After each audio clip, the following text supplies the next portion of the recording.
Hello. Today we're going to read about Gideon in Judges chapter 6 and 7. Again, the Israelites did evil in the eyes of the Lord, and for 7 years he gave them into the hands of the Midianites. Because the power of Midian was so oppressive, the Israelites prepared shelters for themselves in mountain clefts, caves, and strongholds. Whenever the Israelites planted their crops, the Midians, Amalekites, and other eastern peoples invaded the country. They camped on the land and ruined the crops all the way to Gaza and did not spare a living thing for Israel, neither sheep nor cattle nor donkeys. They came up with their livestock and their tents like swarms of locusts. It was impossible to count the men and their camels. They invaded the land to ravish it. Midian so impoverished the Israelites that they cried out to the Lord for help. When the Israelites cried to the Lord because of Midian, he sent them a prophet who said, "This is what the Lord, the God of Israel, says. I brought you up out of Egypt, out of the land of slavery. I snatched you from the power of Egypt and from the hand of your oppressors. I drove them from before you and gave you their land. I said to you, I am the Lord your God. Do not worship the gods of the Amorites, in whose land you live. But you have not listened to me." The angel of the Lord came and sat down under the oak in Ophrah that belonged to Joash the Abiezrite, where his son Gideon was threshing wheat in a winepress to keep it from the Midianites. When the angel of the Lord appeared to Gideon, he said, "The Lord is with you, mighty warrior." "But sir," Gideon replied, "if the Lord is with us, why has all this happened to us? Where are all his wonders that our fathers told us about when they said, 'Did not the Lord bring us up out of Egypt?' But now the Lord has abandoned us and put us into the hand of Midian."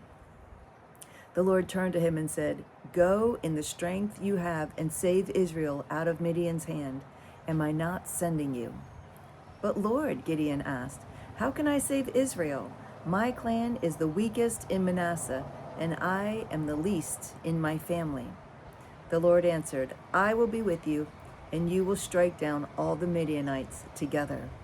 Gideon replied, "If now I have found favor in your eyes, give me a sign that it is really you talking to me. Please do not go away until I come back and bring my offering and set it before you." The Lord said, "I will wait until you return." Gideon went in, prepared a young goat, and from an ephah of flour he made bread without yeast. Putting the meat in a basket and its broth in a pot, he brought them out and offered them to him under the oak.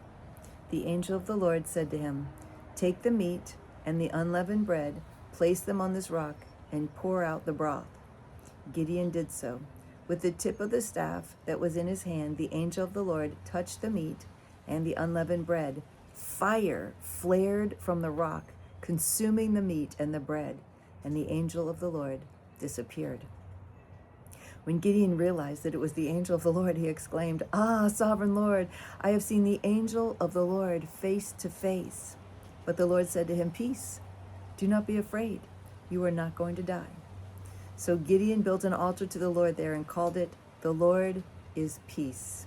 To this day it stands in Ophrah of the Abiezrites. That same night, the Lord said to him, "Take the second bull from your father's herd, the one 7 years old, tear down your father's altar to Baal, and cut down the Asherah pole beside it. Then build a proper kind of altar to the Lord your God on top of this height. Using the wood of the Asherah pole that you cut down, offer the second bull as a burnt offering." So Gideon took 10 of his servants and did as the Lord told him. But because he was afraid of his family and the men of the town, he did it at night rather than in the daytime. In the morning, when the men of the town got up, there was Baal's altar demolished, with the Asherah pole beside it cut down, and the second bull sacrificed on the newly built altar. They asked each other, "Who did this?" When they carefully investigated, they were told, "Gideon, son of Joash, did it." The men of the town demanded of Joash, "Bring out your son, he must die, because he has broken down Baal's altar and cut down the Asherah pole beside it." But Joash replied to the hostile crowd around him, "Are you going to plead Baal's cause? Are you trying to save him? Whoever fights for him shall be put to death by morning. If Baal really is God, he can defend himself when someone breaks down his altar. So that day they called Gideon Jerubbaal, saying, let Baal contend with him, because he broke down Baal's altar. Now all the Midianites, Amalekites, and other eastern people joined forces and crossed over the Jordan and camped in the valley of Jezreel. Then the Spirit of the Lord came upon Gideon, and he blew a trumpet, summoning the Abizrites to follow him. He sent messengers throughout Manasseh, calling them to arms, and also into Asher, Zebulun, and Naphtali, so that they too went up to meet them. Gideon said to God, if you will save Israel by my hand, as you have promised, look, I will place a wool fleece on the threshing floor. If there is dew only on the fleece and all the ground around is dry, then I will know that you will save Israel by my hand, as you said. And that's what happened. Gideon rose early the next day. He squeezed the fleece and wrung out the dew, a bowl full of water. Then Gideon said to God, do not be angry with me. Let me make just one more request. Allow me one more test with the fleece. This time, make the fleece dry and the ground covered with dew. That night God did so. Only the fleece was dry. All the ground was covered with dew. Early in the morning, Jerubbaal, that is Gideon, and all his men camped at the spring of Harod. The camp of Midian was north of them in the valley near the hill of Moreh. The Lord said to Gideon, you have too many men for me to deliver Midian into their hands. In order that Israel may not boast against me that her own strength has saved her, announce now to the people, anyone who trembles with fear may turn back and leave Mount Gilead. So 22,000 men left, while 10,000 remained. Wow, so that's more than 2/3 of the people left. But the Lord said to Gideon, there are still too many men. Take them down to the water, and I will sift them for you there. If I say this one shall go with you, he shall go. But if I say this one shall not go with you, he shall not go. This sounds so easy, but you know. you know. So Gideon took the men down to the water. There the Lord told him, separate those who lap the water with their tongues like dogs from those who kneel down to drink. 300 men lapped with their hands to their mouths. All the rest got down on their knees to drink. The Lord said to Gideon, with the 300 men that lapped, I will save you and give the Midianites into your hands. Let all the other men go, each to his own place. So Gideon sent the rest of the Israelites to their tents, but kept the 300, who took over the provisions and trumpets of the others. Now the camp of Midian lay below him in the valley. During that night, the Lord said to Gideon, get up, go down against the camp, because I'm going to give it into your hands. If you're afraid to attack, go down to the camp with your servant Purah and listen to what they're saying. Afterward, you will be encouraged to attack the camp. So he and Purah, his servant, went down to the outposts of the camp. What does that mean? They were afraid. They were afraid. The Midianites, the Amalekites, and all the other eastern people had settled in the valley thick as locusts. Their camels could no more be counted than the sand on the seashore. Gideon arrived just as a man was telling a friend of his dream. I had a dream, he was saying. A round loaf of barley bread came tumbling into the Midianite camp. It struck the tent with such force that the tent overturned and collapsed. His friend responded, this can be nothing other than the sword of Gideon, son of Joash the Israelite. God has given the Midianites and the whole camp into his hands. What? How did he get that translation? That's amazing. It's amazing. When Gideon heard the dream and its interpretation, he worshiped God. He returned to the camp of Israel and called out, get up! The Lord has given the Midianite camp into your hands, dividing the 300 men into 3 companies. He placed trumpets and empty jars in the hands of all of them, with torches inside.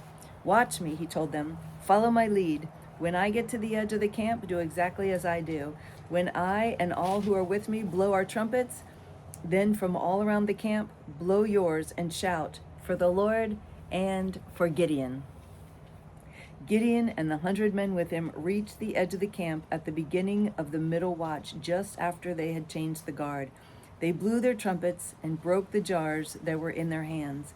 The 3 companies blew the trumpets and smashed the jars, grasping the torches in their left hands and holding in their right hands the trumpets they were to blow. They shouted, "A sword for the Lord and for Gideon."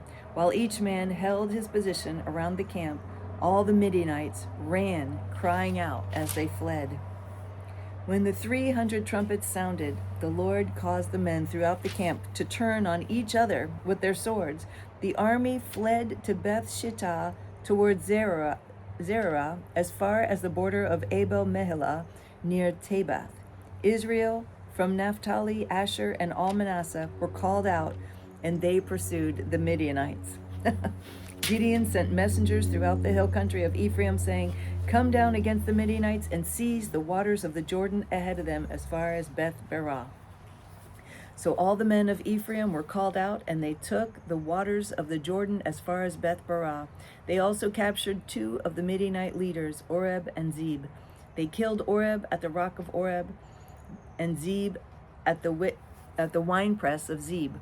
They pursued the Midianites and brought the heads of Oreb and Zeb to Gideon, who was by the Jordan.